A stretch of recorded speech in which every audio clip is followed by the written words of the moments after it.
Homer का पहला important work, right, Iliad and Odyssey की लिस्ट में द इलियड। नाउ अब इस द इलियड के जो इंपॉर्टेंट पॉइंट्स हैं, ये एक एक पॉइंट आपको जो है नोट बनाना है, इसको लर्न करना है, and you have to keep in mind. Now बार बार कहने की जरूरत नहीं, you are mature student, I believe. Now the Iliad क्या है, इसका पहला पॉइंट है, in Iliad we get the story of fall of Troy.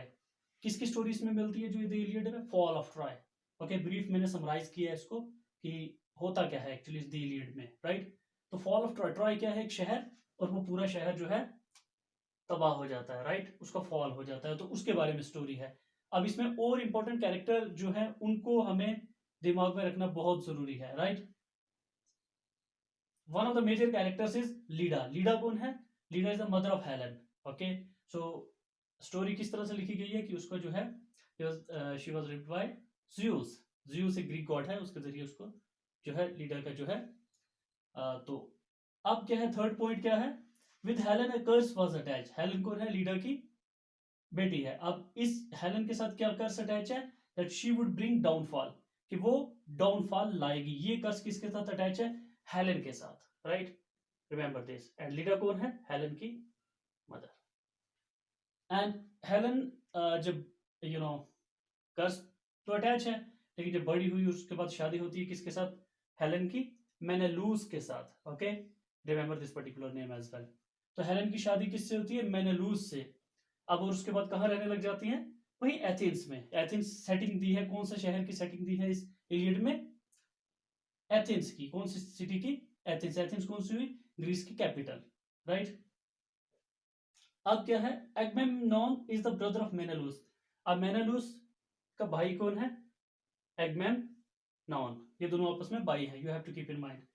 अब नेक्स्ट पॉइंट जो याद करने के लिए वो क्या है, Hector and his brother Paris. Paris, Hector और पेरिस नाम के दो आदमी हैं, ये भी आपस में भाई हैं, और ये भी। और ये कहां पर आते हैं? इन लोगों के पास आते हैं, इन लोगों के इलाके में आते हैं किसी एग्रीमेंट के लिए, right. This is how the story goes on, develops and goes on.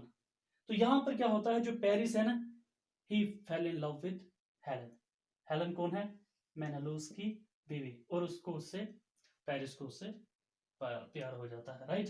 So now अब यहां पर क्या होता है, तो she is already married. Now अब क्या होता है, पेरिस जो है उसको भगाकर पोर्ट पे ले जाता है, right?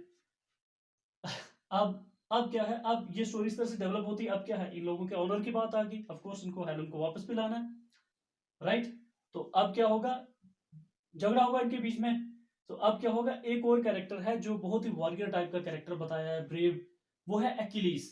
ओके, सो तभी इस होमर पीरियड को हीरोइक पीरियड कहा जाता है, क्योंकि इनके वर्क में वैसे वैसे कैरेक्टर थे, जंगजू टाइप के, ब्रेव टाइप के, राइट, जो खतरा मोल लेने वाले। सो तभी इसको हिस्टोरियन ने होमर होमरिक पीरियड के साथ में हीरोइक पीरियड भी नाम दिया है। होमरिक पीरियड क्यों कहा गया?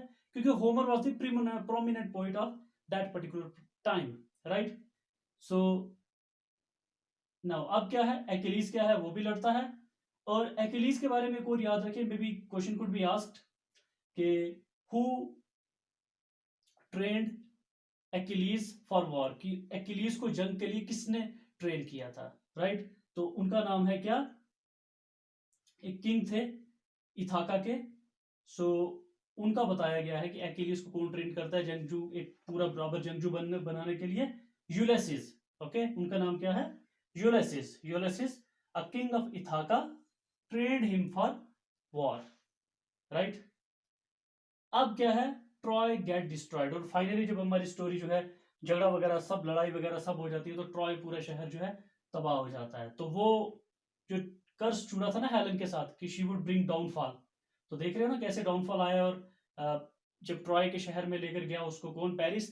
तो लड़ाई झगड़े के चक्कर में, उसके चक्कर में Troy get destroyed, right. So this is how the story you know ends up, right. अब इलियड के बारे में और बड़ी इंपॉर्टेंट पॉइंट है, ये तो हो गया ना ब्रीफ इसकी समरी की हुआ क्या था इसके अंदर। अब इसके और जो लिटरेरी एस्पेक्ट से और जो बनते हैं क्वेश्चन आंसर, जो एग्जाम्स में अक्सर पूछे भी जाते हैं, अब देखते हैं उनको भी।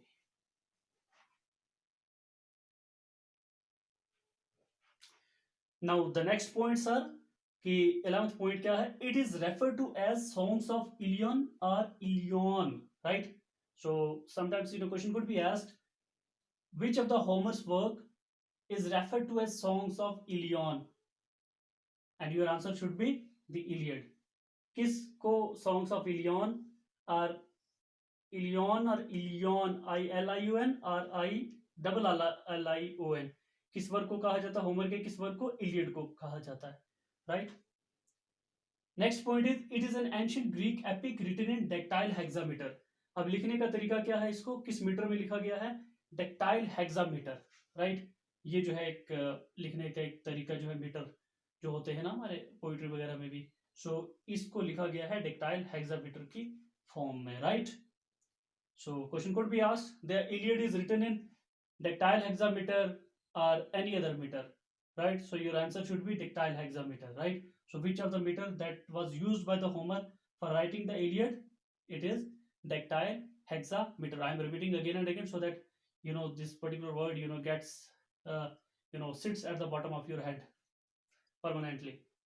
And the last important thing about the Iliad is it contains 15,693 lines, यानी पूरे इलियड के वर्क में जो लाइन्स की अगर काउंटिंग की जाए तो कितनी लाइन बनती हैं? 15,693 लाइन्स बनती हैं, right. So these are the most important points regarding the Iliad, right. तो क्वेश्चन जो है इसी में से ही बनते हैं, right. So you have to keep each and everything in mind. So here our Iliad gets finished, कि इलियड के बारे में भी और इलियड की समरी भी, और इलियड के बारे में जो कमेंट्स भी किए गए हैं उस पर भी हम बात करते हैं, right.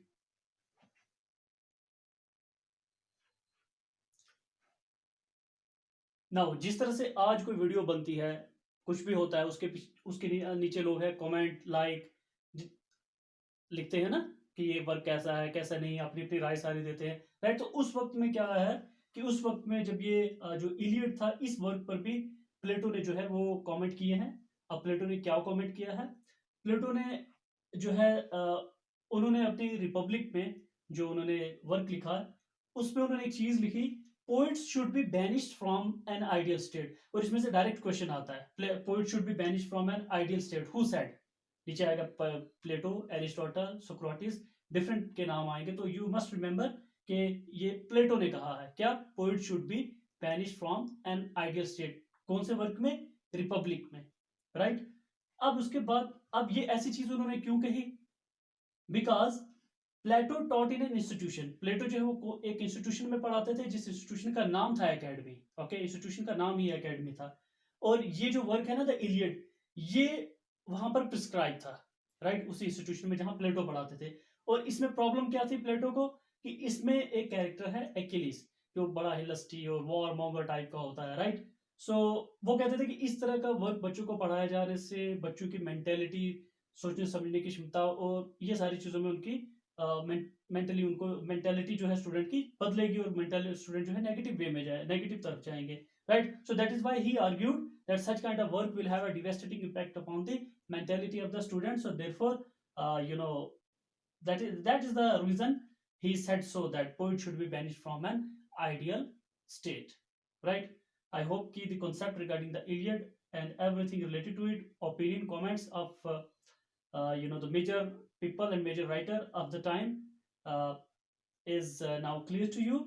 And these are the things from where the direct question will be asked. So I hope the this particular thing is completely understood to you people.